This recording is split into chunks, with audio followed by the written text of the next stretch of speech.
নমস্কার বন্ধুরা, পারমিতার খানা খাচ্ছানার নতুন আর এক পর্বে আপনাদের সকলকে স্বাগত জানাই। এই গরমের দিনে কিন্তু ডেলি মাছ মাংস ডিম আর খেতে ভালো লাগছে না। তাই যদি মুখে স্বাদ বদলাতে চান অথচ টেস্টি কিছু খেতে চান তাহলে অবশ্যই কিন্তু এটা ট্রাই করতে পারেন। ভাতের সাথে কিন্তু এটা দারুণ লাগে। তো আজকে আমি আপনাদের সাথে শেয়ার করব পাঞ্জাবি স্টাইলের কারি পকোড়া রেসিপিটা, তাও আবার নিজের মতো করে। তাহলে চলুন ঝটপট দেখে নিয়ে যাক আজকের রেসিপিটা। আশা করছি আপনাদের ভালো লাগবে। আর যদি ভালো লেগে থাকে তাহলে অবশ্যই একটা লাইক আর শেয়ার করে দেবেন। আমি প্রথমেই এখানে নিয়ে নিয়েছি একটা বোলের মধ্যে 1 কাপের মতো বেসন। এবার এই বেসনটার মধ্যে প্রথমেই দিয়ে দিচ্ছি সামান্য পরিমাণে লাল লঙ্কার গুঁড়ো আর দিয়ে দিচ্ছি সামান্য পরিমাণে হলুদ গুঁড়ো। আর আমি এর মধ্যে দিয়ে দেবো 1/3 টিস্পুনের মতো জিরে গুঁড়ো। আর আমি এর মধ্যে দেবো 1/2 টিস্পুনের মতো আদা রসুনের পেস্ট। এটা কিন্তু টোটালি অপশনাল, আপনারা চাইলে দিতেও পারেন আবার নাও পারেন। তবে যে কোনো পকোড়া বানানোর সময় যদি একটু আদা রসুনের পেস্ট দেওয়া হয় তাহলে কিন্তু পকোড়ার স্বাদটা অনেকটাই বেড়ে যায়। এবার এর মধ্যে দিয়ে দিলাম আমি স্বাদ মতো নুন। নুনটা অবশ্যই কিন্তু নিজেরা নিজেদের স্বাদ মতো দেবেন। এবার সামান্য পরিমাণ জল অ্যাড করলাম, দিয়ে এটা ভালোভাবে মিশিয়ে নিচ্ছি। নিয়ে এতে অল্প পরিমাণ জল দিয়ে একটা ব্যাটার বানিয়ে নেব। যেরকম পকোড়া বানানো হয় সেরকমই একটা ব্যাটার বানিয়ে নেব। দেখুন একটা স্মুথ ব্যাটার কিন্তু রেডি হয়ে গেছে। আপনারা চাইলে কিন্তু এইটা সবজি দিয়েও পকোড়াটা করতে পারেন, মানে পালং শাক কিংবা বাঁধাকপি কিংবা পেঁয়াজ কুচি দিয়েও কিন্তু পকোড়াটা করতে পারেন। অন্যদিকে আমি এখানে রিফাইন্ড অয়েল গরম করতে বসিয়ে দিয়েছিলাম। সামান্য পরিমাণ বেসন দিয়ে দেখে নিলাম তেলটা কিন্তু পারফেক্ট গরম হয়ে গেছে। এবার আমি এর মধ্যে পকোড়া ভাজার জন্য দিয়ে দিচ্ছি। আমি এখানে মিডিয়াম সাইজের পকোড়া কিন্তু বানিয়ে নিচ্ছি। আপনারা কিন্তু নিজেদের পছন্দ মতো সাইজের বানিয়ে নিতে পারেন। তবে আপনারা চাইলে কিন্তু এই বেসনটা মানে ব্যাটারটা গোলার সময় কিন্তু সামান্য পরিমাণে খাবার সোডা অ্যাড করতে পারেন। তবে আমি কিন্তু খাবার সোডা এখানে অ্যাড করিনি। তারপরেও দেখুন পকোড়াগুলো কিন্তু কত সুন্দর ফুলে গেছে। বেসন কিন্তু ভালোভাবে ফেটিয়ে নিলে পকোড়া কিন্তু খুব সুন্দরভাবে ফুলে। তো দেখুন পকোড়াগুলো বেশ লাল লাল করে ভেজে নিয়েছি। এবার সাইডে একটা প্লেটে তুলে দিয়ে বাকি পকোড়াগুলো কিন্তু একই রকমভাবেই ভেজে নেব। অন্যদিকে আমি একটা বোলের মধ্যে 1 কাপের মতো দই নিয়েছি। নিয়ে দইটা ভালোভাবে ফেটিয়ে নিয়েছি। নিয়ে তার মধ্যে আমি অ্যাড করে দিচ্ছি 3 টেবিল স্পুনের মতো বেসন। এবার এই দই আর বেসনটা প্রথমেই আমি একবার ভালোভাবে মিশিয়ে নেব, যাতে একটা স্মুথ ব্যাটারের মতো তৈরি হয়ে যায়, মানে কোনো রকম লাম্পস যেন না থাকে সেটা খেয়াল রাখতে হবে।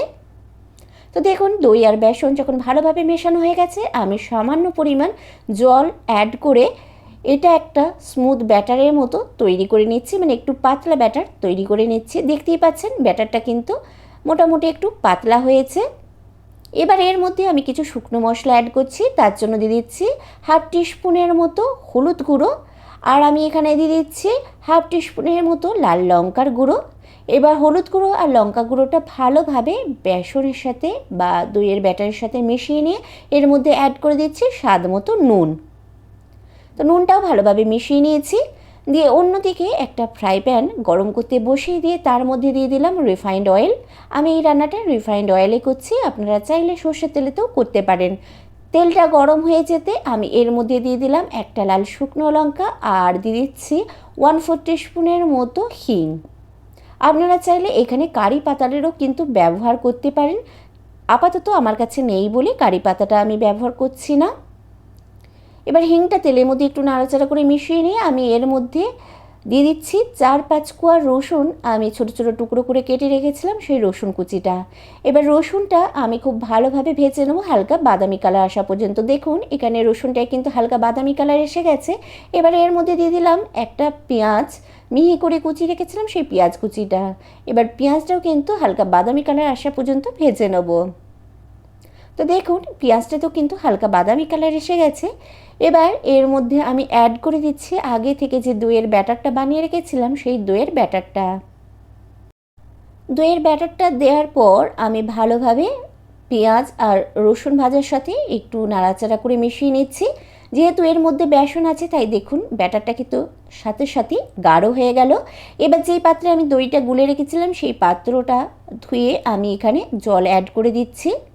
এই সময় বলে রাখি, আপনারা কারিটা কতটা গাঢ় বা পাতলা রাখতে চাইছেন সেই হিসাবে কিন্তু জলটা অ্যাড করতে পারেন, তবে এটা কিন্তু খুব একটা পাতলা বা খুব গাঢ়ও হয় না, তাই সেই বুঝে জলটা অ্যাড করবেন। তবে এই সময় কিন্তু জলের পরিমাণটা একটু বেশি রাখবেন, কেননা কারিটা ফোটার পর অনেকটাই গাঢ় হয়ে যায়। তো এখানে আমি আমার প্রয়োজন মতো জল অ্যাড করে দিয়েছি, দিয়ে আমি এর মধ্যে দিয়ে দিলাম স্বাদ মতো নুন। নুন আগেও অ্যাড করেছিলাম কিন্তু সামান্য পরিমাণে নুন কম লাগছিল, তাই আমি এখানে নুনটা একটু অ্যাড করে দিলাম। আর দিয়ে দিলাম 1 চিমটে পরিমাণ চিনি স্বাদটাকে ব্যালেন্স করার জন্য। এবার নুন আর চিনিটা ভালোভাবে আমি কারির সাথে মিশিয়ে নিয়ে কারিটায় একটা ফুট আসা পর্যন্ত অপেক্ষা করব। তো বেশ কিছুক্ষণ পর কারিটায় দেখুন একটা ফুট এসে গেছে। তো কারিটা যখন ভালোভাবে ফুটে গেছে আমি এর মধ্যে আগে থেকে বানিয়ে রাখা পকোড়াগুলো দিয়ে দিচ্ছি। সব কটা পকোড়া দেওয়ার পর আমি এখানে 2 মিনিটের মতো ফুটিয়ে নেব, কিন্তু তার আগে আমি এখানে দিয়ে দিলাম 2-3টে চেরা কাঁচা লঙ্কা। ঝালটা নিজেদের পছন্দ মতো কিন্তু অ্যাড করবেন। তো আমি প্রায় 2 মিনিটের মতো ফুটিয়ে নিয়েছি। তো দেখুন কারিটা কিন্তু অনেকটাই গাঢ় হয়ে গেছে আগের থেকে, দেখতেই পাচ্ছেন। এরকম ঘনত্বেই কিন্তু কারিটা রাখতে হবে। তো এবার আমি গ্যাসের ফ্লেমটা বন্ধ করে দিচ্ছি। এবার আমি উপর থেকে একটা চাটুর মধ্যে 1 টিস্পুন সর্ষের তেল নিয়ে তার মধ্যে 1/2 টিস্পুন সর্ষে আর 1/2 টিস্পুন কাশ্মীরি লাল লঙ্কার গুঁড়ো গরম করে নিয়ে সেটা উপর থেকে ছড়িয়ে দিলাম। তো দেখুন আমাদের কারি পকোড়া একদম রেডি। তো রেসিপিটি আপনাদের কেমন লাগলো অবশ্যই নিচে কমেন্ট বক্সে কমেন্ট করে জানাতে ভুলবেন না। আর ভালো লেগে থাকলে অবশ্যই একটা লাইক আর শেয়ার করে দেবেন। আর আমার চ্যানেলে এরকম আরও ভালো ভালো রেসিপি পেতে হলে কিংবা আমার চ্যানেলে আপনি নতুন বন্ধু হয়ে থাকলে অবশ্যই চ্যানেলটা সাবস্ক্রাইব করে রেখে পাশে থাকা বেল আইকনটা প্রেস করে রাখবেন, তাতে আমি যখনই কোনো ভালো ভালো রেসিপি বা ভিডিও আপলোড করব সবার আগে নোটিফিকেশান আপনার কাছে পৌঁছে যাবে। আর বাড়িতে অবশ্যই কিন্তু এইভাবে কারি পকোড়া বানিয়ে খেয়ে দেখবেন, আশা করছি আপনাদেরও কিন্তু দারুণ লাগবে। আর বাড়িতে বানালে অবশ্যই কিন্তু আমাকে কমেন্ট করে জানাতে ভুলবেন না যে আপনাদের কেমন লাগলো এই কারি পকোড়ার রেসিপিটা।